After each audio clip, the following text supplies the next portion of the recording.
condo market is going to rebound in the next 2 years. But currently we're at rock bottom, so it will recover. You could write off the losses, right, in that time. Honestly, that's what we do. Like, that's what we've done before. Rock bottom hit last November. Like, it's not going to get lower than this. A lot of people don't think their jobs are secure. Sure. I'm kind of challenging you on that position. Is it's like, I know.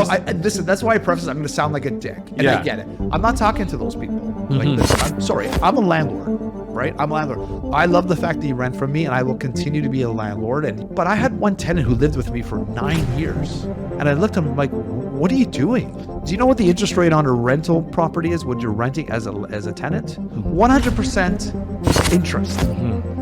Don't always try to figure out, try to buy your forever home. It's your first property is going to be shit.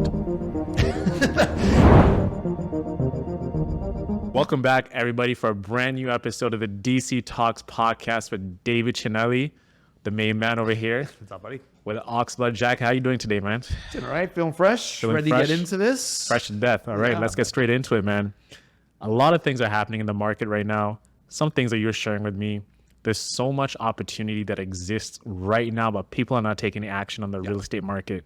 Can you just share with the viewers and the audience, people who are listening, what's going on and what are some of the insights that you're seeing that they should capitalize on? And there's a little bit of a fear of people jumping in because of certain circumstances. Yeah, buyers need to start buying. I'll be honest with you. There's some great opportunities right now, and for first-time home buyers, for investors, just people in general. And I think the government is realizing that we need them to start buying in order to fuel our economy. And I think there's a big opportunity loss to the point that we've had 3 interest rate cuts, equaling 0.75%. Yep.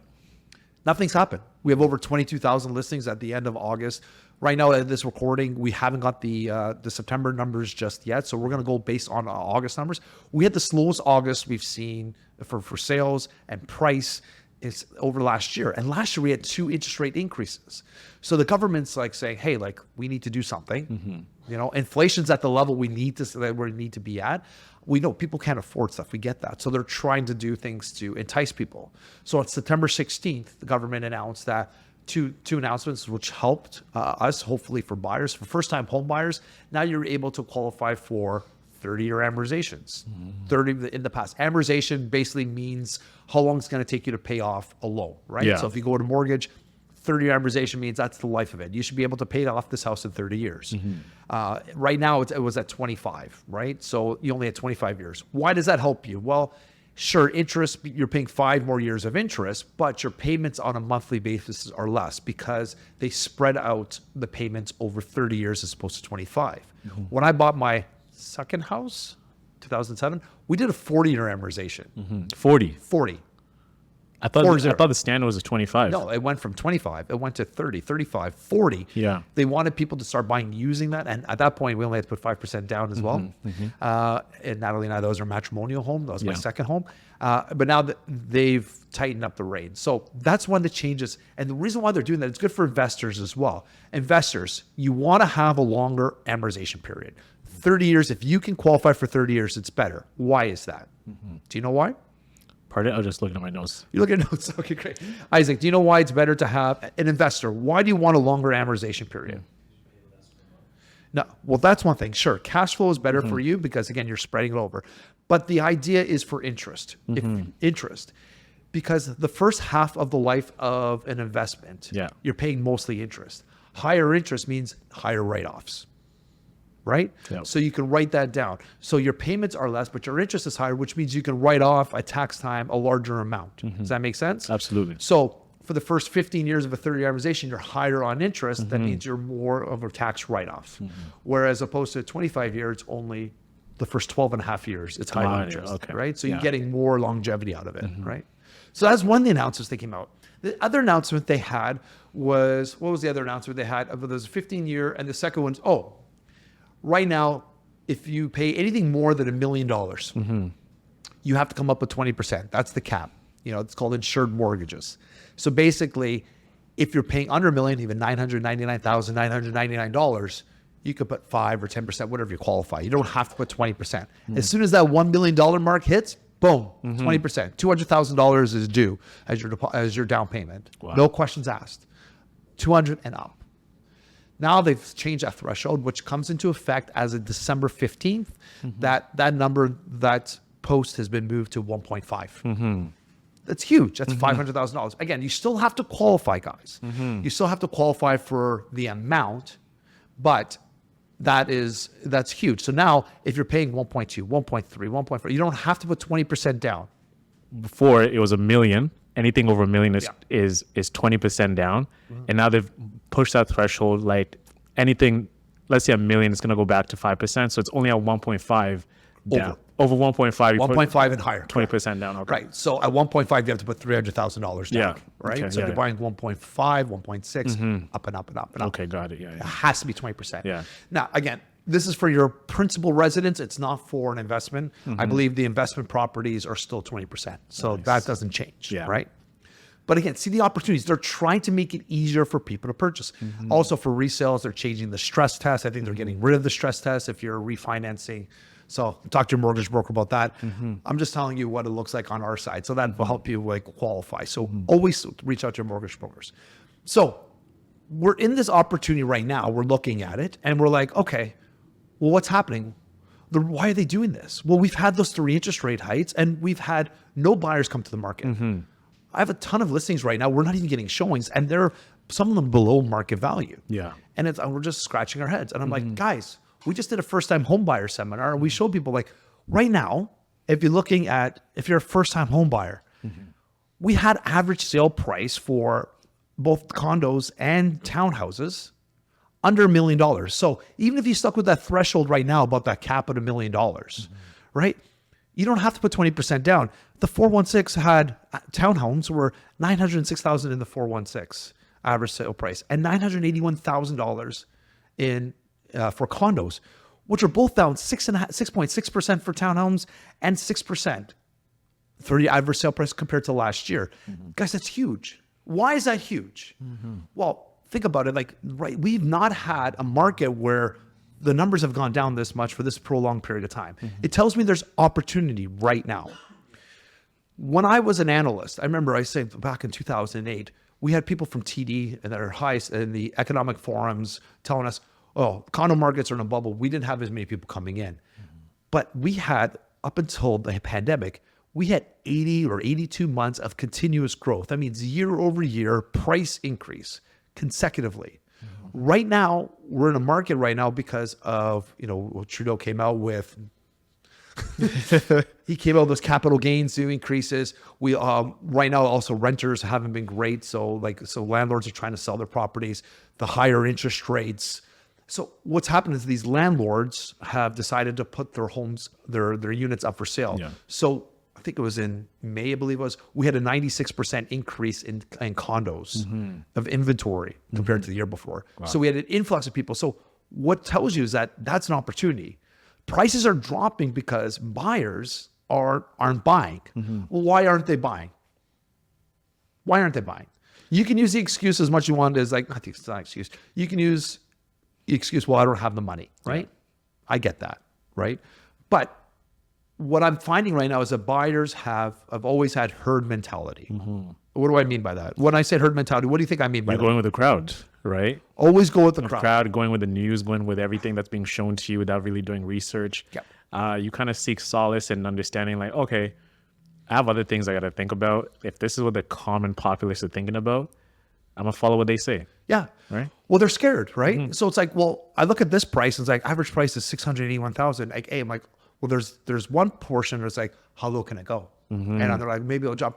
And you won't know it's the bottom until it's past the bottom. Like, I should have bought back then. Those people never buy, by the way. Those people never buy. They're always speculators. Well, if I had the money back then, I'm like, buddy, you're not buying. I've dealt with I should have bought Bitcoin back in the day. I should have bought Netflix stock. I should have bought Google stock, whatever. Yeah. Shoulda, coulda, woulda. But the other people are just scared because they're like, well, nobody else is buying. I'm scared to buy. And then what happens, and I'm telling you right now, there's an opportunity right now with inflation the way it is right now, with now them decreasing the overnight rates, with all of the policy changes made. Now you actually had the Federal Reserve drop their overnight rate as well by 50 basis points, so 0.5%. Canada's going to drop, the BOC is going to probably drop in August 23rd, another 50 basis points, and maybe another 25 to 50, maybe 75 basis points again in December. So that means that they're freeing up cash, which then what happens then when the market, when those overnight rates look a drop, this is what happened during the pandemic. People start to buy. Then herd mentality kicks in again. Well, I better not lose out. I better not lose out because other people are buying. It just doesn't make any sense. Guys, right now is your opportunity. In the next few months before those interest rates kick in, have its full effect. Yeah. I just think there's so much opportunity, especially in those. When was the last time the 416 condos went down? And even if you hold on to it, you buy, say you're living in your parents' basement, you're able to borrow the down payment from your parents if you need. So if you're paying $900,000, and that's say you need 10%, it's $90,000. It sounds like a lot of money. I know. Talk to your family, friend. You have to have some skin in the game. You can't go for your friends and borrow money off them, but your parents can give you a gift. You can use some of your own money. Buy the condo, buy it, rent it out for a little bit of years. And maybe if you're in a little loss, my financial planner, Jason, which would not be happy I would say this, but I would fix into a very short period of time, like a 2-year rate, and maybe you're losing some cash flow. But this is an equity play. Maybe you don't want to live into it right now, but when those rates drop, you can refinance and you can go live in it personally. When are you going to see the 680? Sorry, I said 900. That's a townhouse. $680,000. Let's say it's $68,000 you have to put down. When are you going to see that opportunity again? I believe that we've been talking that the condo market is going to rebound in the next 2 years, but currently we're at rock bottom. So it will recover. It'll be a slow recovery, but think about that time. You can rent it out. If you're living in your parents' basement, you can and you're making some good money. You can write off the losses, right? In that time. I know some people are going to jump over me saying, I'm like, honestly, that's what we do. Like, that's what we've done before. If I want to live in this condo a little bit, maybe I'll take a loss. Maybe I'll live into it, right? But I'm getting some cash flow. Maybe I'm building something else. Maybe I'll keep it as a rental and I'll refinance it in a couple of years. All I'm saying is there's an opportunity. I'm not telling everybody to do that. Run your numbers. Obviously, see if it makes financial sense for you. But I think a lot of people are just waiting to see because nobody else is buying. And I don't know what they're waiting for. Like that one guy, there's a guy down the street that came, we met me a couple of years ago, and he's like, I'm waiting for the market to hit rock bottom. Well, according to Urbanation, which is the company that does all of our economic analysis, he's like, rock bottom hit last November. Like, it's not going to get lower than this.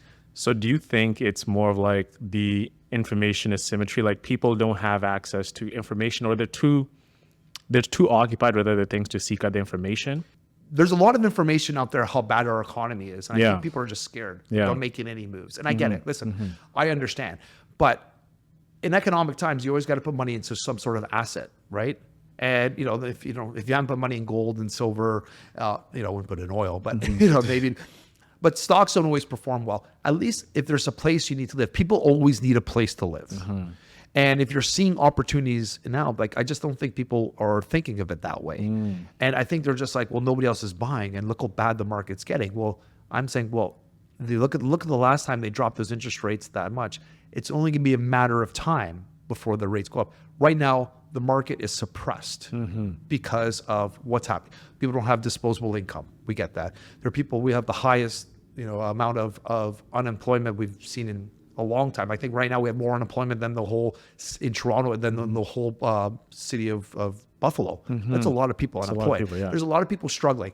I'm not taking away from that. I'm taking away from the people that could buy. I'm talking to the people that are renting for $5,000-$6,000 a month, and I'm like, what are you doing? It's a mortgage. It's a mortgage. Like, what are you doing? And I rent these to I think I've had 15 or 16 rentals this year. Do you feel bad renting those out? Well, no, because my clients need to pay, right? And I get it, you have a family, or like some of them I don't get. We're in Colgan, like 2 people have rented like a $4,500 home. I'm like, in the middle of nowhere for what? Like, you could have literally bought a condo. And when you tell them this, what do they say?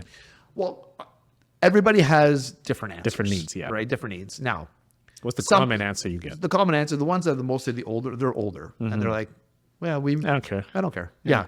Maybe I'll buy in a couple of years. Right. And that's the mentality again. Like, so I've rented to a couple of like not older, but like my parents' age. And they're like, yeah, we're sold off. We're just kind of waiting to see what we want to do. Maybe we want to live in Florida. Maybe we don't want to own things. I get that. But there are also there was one couple, they're getting divorced. So the mom moved in, I paid rent, never moved into the property. Yeah. Paid us 6 months worth of rent and then never lived. And moved back in with her husband. She just threw money in the abyss. See you later. Goodbye. $4,200 a month. Yeah. never moved in, never hooked up the utilities, nothing. It sat vacant for 6 months. So literally pissed the money away. And I'm like, you could have put that money. So 6, that was what, 9, whatever. How much money is that? So 2 months is $9,000, let's call it. For 6 months, $27,000. Could have been a portion of a down payment Yeah. for her kids. I was going to mention the one thing about, you mentioned the unemployment, right? So one of the things that I believe is that a lot of people don't think their jobs is secure, Right. because there's so many layoffs happening. Even the people who could afford it, right? They don't know how much longer they have in a job. So I think that's also another factor, is it's like, okay, But that's not everybody. But the conversation I'm having is most buyers have, not buyer 50, they're just waiting.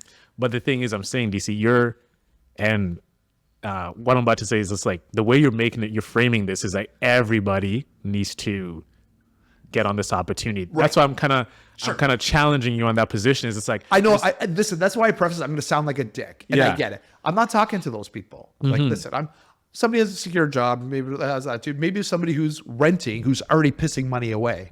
Sorry, I'm a landlord, right? I'm a landlord. I love the fact that you rent from me, and I will continue to be a landlord. And you treat me well, I will treat you. I'm one of the best landlords you'll ever meet. Like my you'll tenants, take care of your people. I take care of my people. I jump on the issue anytime there's any issues right away. I try to get on right away. I have lots of communication with my guys. If there's ever a rent increase, I do it proper. Like, it is what it is, right? But I had one tenant who lived with me for 9 years. 9 years. And I looked at him like, what are you doing? You're like, I know you're paying me right now, but I'm like, listen, I'm gonna put my landlord mindset away. Let me tell you something. Do you actually tell him, like, move out of this place? Well, I asked him too. Yeah, Like, do you want to buy this? But he was just kind of like, he was in between relationships and doing other things. So Yeah. it's like, I get it. Yeah. But I was like, but you're here for 9 years. I'm like, do you know how much? And the funny thing is, when people want, the interest rates are high. I'm like, do you know what the interest rate on a rental property is when you're renting as a tenant? 100% interest. If you're paying me $1,000 a month, they're paying me $6,000 a month in rent. It's interest, because you don't get any. You're not paying any of the principal down. So that's how you got to look at it, right? So I'm not talking to the people that are scared maybe of their jobs. They see something happen. Obviously, those aren't the people I'm talking about. But there's people already spending the money on rental properties, or overspending, or, God, this drives me nuts. When we go to Holt Renfrew and we see 15 or 16-year-old kids buying $4,000 T-shirts, and they're like, "What are you doing? Like, what? Like, I want to smack them." 6KT. And they've saved up for it. It's not like their parents are giving them the money. These aren't like affluent kids. And just the mentality of some people, like, it just doesn't. That's where a point is like, okay, we need to sit with some of these people. Like, if you want to get into home ownership, I'm talking to people that want to get into home ownership, or maybe should be looking at home ownership. There are certain circumstances in which not everybody can afford it, and they're scared about the jobs, obviously. Yeah. Right. Those aren't the people I'm talking about. Yeah. So one thing you mentioned yesterday was the interest rates, right? A lot of people are waiting for the 50% base points, and when you look at the base the points, it's minimal savings on the payment. Could you elaborate more on that? Sure. So we talked about this before. The average was like on every percent cut was what, $30 in payment. 30, $50, yeah. So even for me, like, I have a big mortgage, right? And I think out of the 75 basis points, I'm saving $400 or $500 a month, right? Think about that. So on a big mortgage, I'm saying, people are waiting for those interest rates cut. I'm like, do you realize now you're missing out on hundreds of thousands of dollars in savings if you purchase now? So even I just sold a house, which, if the market was hot right now, we could have sold it for 1.7. We sold it for 1.475 because buyers are sitting around. They're looking at that 1.5 threshold. I'm telling you right now, you are literally, so instead of waiting for the interest rates to drop so you can save $50, $60 a month, $100 a month, you could save hundreds of thousands of dollars off the purchase price, which will save you even more than the interest rate cuts. My philosophy is talk with a broker. Even if you have to go to 3 years at a fixed rate, in 3 years you can refinance that, but you won't be able, even if right now, if you wait for those rates to drop, because the prices will increase. So you're paying for a higher increase, even if the interest rate goes up. So if the interest rate drops, the prices go up here, the price is still higher, and you're going to pay more interest over the long term anyway. Does that make sense? Yeah. Whereas right now, if you buy, like the prices are suppressed. Even the detached, sure, the detached market here in Toronto has gone up slightly 3%, but that's not all areas, right? Most of the time, it's not, and in certain areas, it's low. So just think what's going to happen if they drop interest rates by 1%. They're going to blow through that threshold. Yeah. And you also got to remember the Toronto Real Estate Board over the last 30 years has had a 6.3 to 6.7% annual return compounded. Right now, but in that time, it's not a straight line, right? So there's ups and there's hills and valleys throughout that, ebbs and flows. Right now, we're in a valley, but it's a mature market. And real estate should always be a long-term investment, whether you're living in it or not. You should not be trying to flip homes. It's too much of a risk. Anytime after 5 years of living in a property, then it becomes long-term. You will make money. Yeah. If you can afford to pay the principal and to make the payments. Yeah. Right? Just be strategic about that payment. So my suggestion is buy now where you're getting the prices are lower because you will save more money in the long run, even if those interest rates drop. And do a shorter mortgage if you can. If you can qualify for a 2 or 3 year mortgage, especially now the interest rates and they're baking in those interest rate drops, right? It's the first time I think since 2021 that we've had like the bond rates in Canada have dropped. So it's the lowest we've seen since 2021. That's significant, right? That's significant. That means they're also baking that into your mortgage payments. So get a shorter payment, and then hopefully in the next, it looks like the trends continue, the rates will drop again, and you'll be able to refinance. You've already paid down some principal for 2-3 years, so which means your interest rate should be lower and your principal is lower, therefore your payments are lower. See how that makes sense? It makes sense. Principal will decrease in 2-3 years Yeah. if you make the payments. Interest rates will be lower. So everything is working in your favor At the moment. at the moment. If you wait too long, sure, the interest rates might drop, but that principal will increase and you'll be spending more money in the long run. The way you're framing it right now is that there's this one window right now that you can capitalize on, right? And once this window passes, it's a wrap. How big is this window that you're talking about? That's $1 million question. You know, we don't know. And I'll be honest, as an expert, we thought that when they started to decrease the rates that, you know, it might take a few months for people, the buyers to start coming around. We've had 3 interest rate cuts and the activity hasn't increased from last year. So usually when they say the increased interest rates is between 18 to 24 months have its full effect. But that doesn't always happen with buyers. Like when you saw what happened during the pandemic, when they dropped those interest rates really low, the market just went nuts. So it's not a predictable market, right? Again, there's other economic factors behind it too. The economy was, even during the pandemic, wasn't terrible. So I think that's, you know, we still had inflation under control. The mom and pop shops weren't shutting down. Now we're seeing the after effects of COVID now. So there's no predictability, unfortunately. I don't have a crystal ball. What they have predicted is the condo market will take a couple of years to rebound to where it was. So that opportunity is around for a little bit, but it's the level of where rock bottom is, right? If you feel more comfortable waiting to see other people starting to buy, then maybe, but I just don't think it's gonna get much lower than this. It can't get any much lower. So what if it just... I don't think so. Right now there's insolvencies we've seen before of builders that they're in a 20% insolvency rate. We just read that article. Yeah. Those are pre-construction guys. So we know how does that affect us? Well, right now, pre-construction, they're turning off the tap on pre-construction. They're not building. Why is that happening? Well, because a lot of people bought on spec, which means they purchased these properties based to rent them out. And they're also purchasing based on the interest rates they had at the time. Now the interest rates have been so high, they can't afford to close these builders. A lot of them are asking to add additional money. One of my clients has to put 60% down just to close on his property. If he didn't have his dad, he wanted to close on it, he would have to get sued. But it's the norm now. We're seeing a lot of people either back away from deals or have to come up with a lot more money than they anticipated in order to close. The builders see that. Right now, it's not a good time to come up with these pre-construction. Not to mention, right now, the pre-construction condos, I think on average around per square foot is around $1,400 to $1,450 a square foot.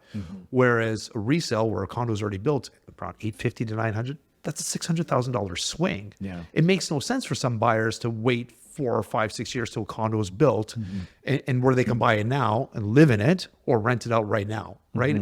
So we are seeing right now that there are not a lot of builders coming out, not a lot of projects, which means that there's not a lot of inventory being injected back into our market. And right now, we already know that per capita, we have the least amount of sales we've had in over 20, 25 years because our population keeps increasing. So even if our sales remain constant from year to year, with our population increases, there should be more sales, and that's not happening. So which means there's less and less homes every year for us to purchase. Does that make sense? Yeah. So per capita, we're decreasing. And if we're not injecting new builds, it's just the problem's just going to get worse. So simple economics say to me, supply and demand. When you turn off the supply, demand increase, which means price also should increase. So if these interest rates have the effect, we are going to see that inventory start to decrease because those units will start, people are going to start buying them, and then you won't be able to keep up again. So that's what I see. How long is that going to happen? Well, it all depends on the Bank of Canada, right? It all depends on certain economic factors. If the Bank of Canada drops 50 basis points, I think we might have a really active winter this year. We were supposed to have an active, I thought we were going to have an active, like the summer was going to be active. It was pretty abysmal. Yeah. It's pretty bad. So back to what you're saying, right? The people who are on the fence, they have the money to buy. What are some of those steps that they can take to be better educated? Because not every realtor might have this information available, right? But no, we all have the information. But they just don't have the what's knowledge. Just the knowledge. I would say that they don't. We should be able to read into the stats and see where the opportunities lie. I would say, right? So maybe not having the skill to do that, maybe not. Yeah, because it takes a very unique type of buyer to like go do the due diligence themselves and actually, okay, look, the way you've just broken it down, okay, supply and demand, there's very few people of that. So even if you share this knowledge, it's not like there's going to be, I'm not saying you don't have the power to do that, but maybe you might impact like 1 or 2 people. But for the entire market to like take a swing to the fence of like, okay, it's not going to happen. No, it's not going to happen. Yeah. But then it's herd mentality. What's going to happen is like if people start seeing sold signs around, they're like, I'm thinking about selling it. It's like subliminal. When you see a lot of for sale signs around and you're living and sitting on the street and you're like, well, I'm not putting my house up for sale. Right? It's psychological, right? Subconsciously, you're saying, well, if they can't sell, I don't think I sell. Or it might even be conscious. It might not even be subconscious. It might actually be conscious. But all of a sudden you start seeing a whole bunch of sales signs pop up and I'm like, oh, then you start to think about it, right? Well, maybe my house will sell. How much is my house worth? Right? Yeah. So when you see a lot of for sale signs and they're like, well, no one's selling this economy. Why would never move? So there's also that effect, right? So that's what I'm saying, herd mentality. It's like there's a lot of things happening there. But have you noticed the tone has changed every year when it comes to, when it comes to real estate? When the market was really hot, they were selling fear. People are not going to be able to afford the homes, where these prices are ridiculous. And now people start buying homes because remember, the government needs land transfer tax. They need you to start purchasing homes. It's been an issue with people not purchasing homes for them to be able to hit budgets. We had 69,000 sales last year. The height of the market, we had over 122,000 sales in the GTA. That's half. It's half the amount of revenue that they're expecting. Yeah. So think about that. So that's both the municipal government and the provincial government aren't getting those funds. So they need to entice them. So yeah, like the governments need to sell. Over 80 to 90% of all businesses are tied into real estate. So the government needs to do something to inject confidence back into the market. I think that's what they're trying to do, trying to come up with ideas to, stimulate the economy. Because again, without the land transfer tax, well, not even that, without the whole real estate economy is the driver. It's the driver in Ontario. Yeah. And think about how many trades rely on the real estate. Whether you're building anything else or changing faucets, doing any of that kind of stuff, plumbing, electrical, they rely on that. The workers at Home Depot, or even like even people selling raw materials, right? Or landscapers, or just the whole, like, there's so many parts of the economy that are Yeah. affected by it. Well, even for my business, is thinking about, like, if no one's buying homes, they're not getting gift baskets. So it affects that, right? Too.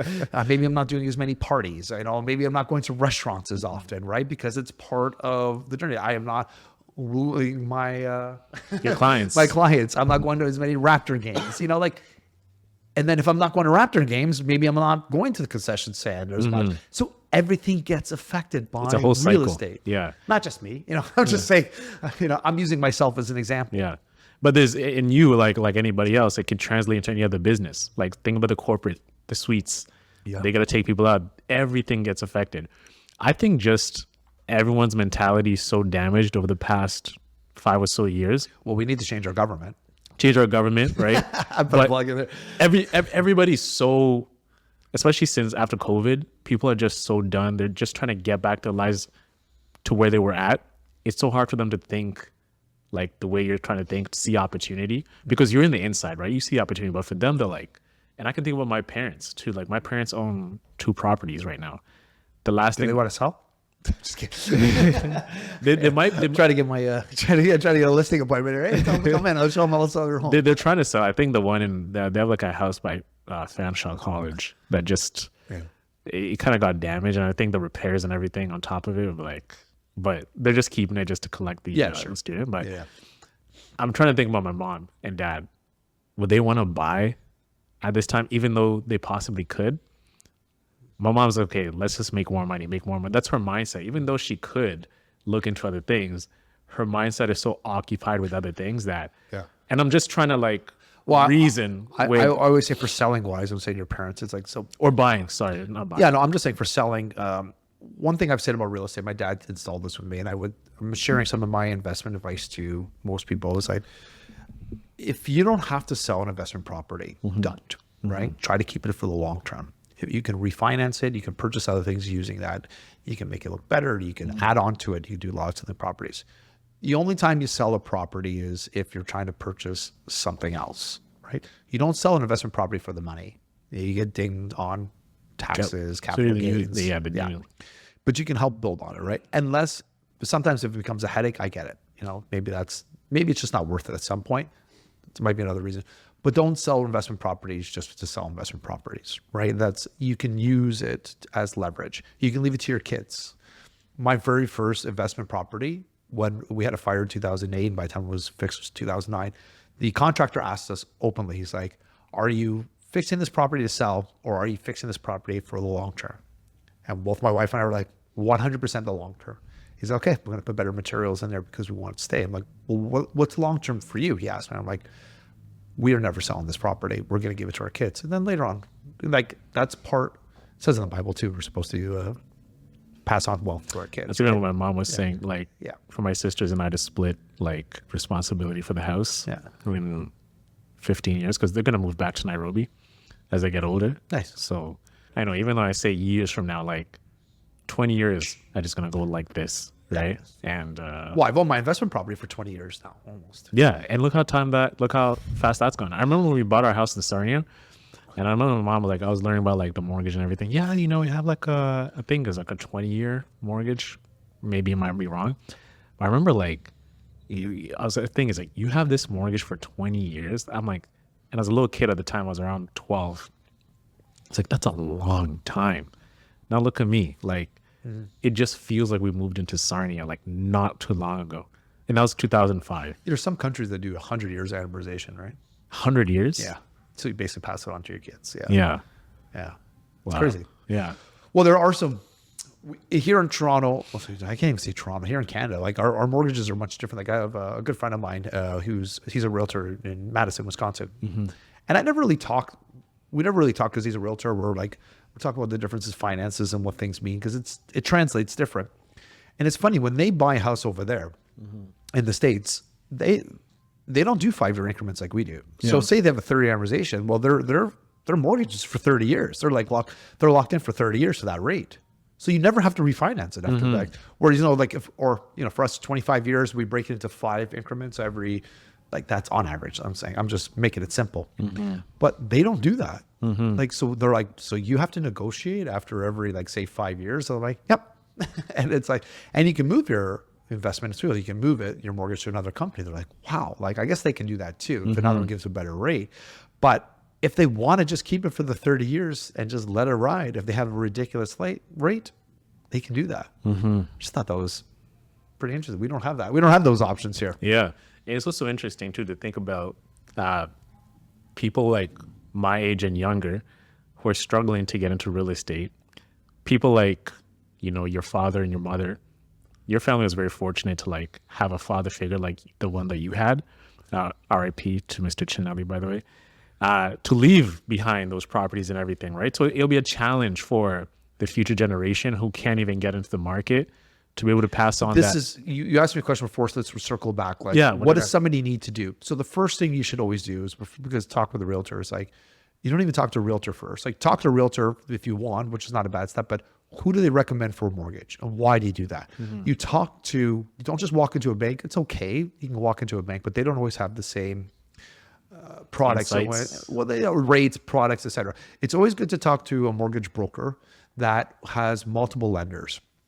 And they can have a lender which might fit into your unique situation. Like entrepreneurs, banks don't like entrepreneurs, but there are lenders on the B side or work with brokers that do like entrepreneurs and understand and how to translate your financials. Like, so sometimes entrepreneurs don't always show all of their income, right? And so there are some lenders that understand that, right? So the first thing I would say, if you are really serious, if you want to try to capitalize on this market, talk with a broker, figure out how much money you can afford. There are opportunities at work. And the other thing is, the second thing I would say is, once you get that numbers, buy something that makes sense, right? Sure, you may only be able to afford $300,000 or $400,000 properties. Did you know that there are in Toronto like condos for $300,000 or $400,000? Studios? They're older. No, there's even a Etobicoke here. We have some ones that they're older, but Well, 300, it's still 300, 400,000. yeah, they're rare. Don't get me wrong, but Yeah. sometimes you can find them, right? The idea is to get into the market, and then once you can get into the market, a bank can see that you're able to make the payments and you're able to roll. consistency. Because exactly, so it's like anything else. You need a credit card. Why do banks and want to see you have a credit card? They want to see that you can make the payments, so you have more clout, right?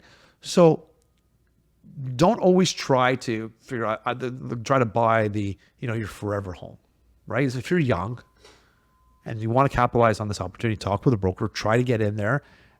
And then maybe you can sell it and build up, like, if it's your principal residence, you don't have to pay capital gain. So maybe move into it. And then if you sell that, you can move into another property and upgrade. And then upgrade. That's what Natalie and I did. We bought one place. You guys start from scratch. And Well, my dad was like, so again, you might have your parents that might help you out. So when I bought my investment property, I didn't know it was 30. So he goes, here. So we pooled some of our money together. He gave a lot more of the pool than mine.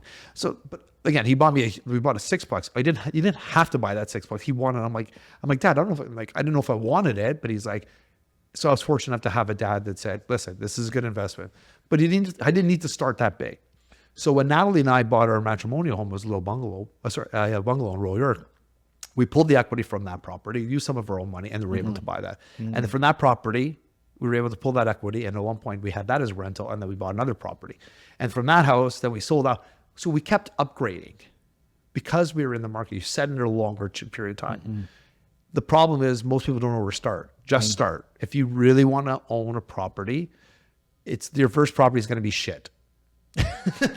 It might be terrible, but once you get in, again, it's not your forever home. You got to have a longer term goal on it. Sometimes these properties that are terrible, like you may only have to live in 2 years, the equity might build. I always say longer term, 5 years, but maybe in a couple of years, if you're buying low in this market, in 2-3 years, if it rebounds, it'll be rebounding faster. So you don't actually have to own it for the 5 years. I know we have to wrap up. Yeah. Well, ladies and gentlemen, thank you so much for tuning in today. If you really enjoyed those insights and you really want to jump on board and really explore this open market right now that's very favorable to you, reach out to Mr. Chinelli over here. DM him at David V Chinelli_realtor on IG. Or visit his website. You can find his email, send him like a lengthy email of your needs and wants, and he'll be able to help you out. We'll be back next week with episode 94. Again, don't forget to like, comment, and subscribe to the channel. We'd love to get your thoughts on this, and we'll certainly see you on the next one. DC, any parting words? No, man, just I think we could really capitalize on this market. Buyers don't have the herd mentality, and reach out. Yeah. Love to hear from you. Reach out to DC. All right, everyone. Talk to you soon. Bye. Have a great week.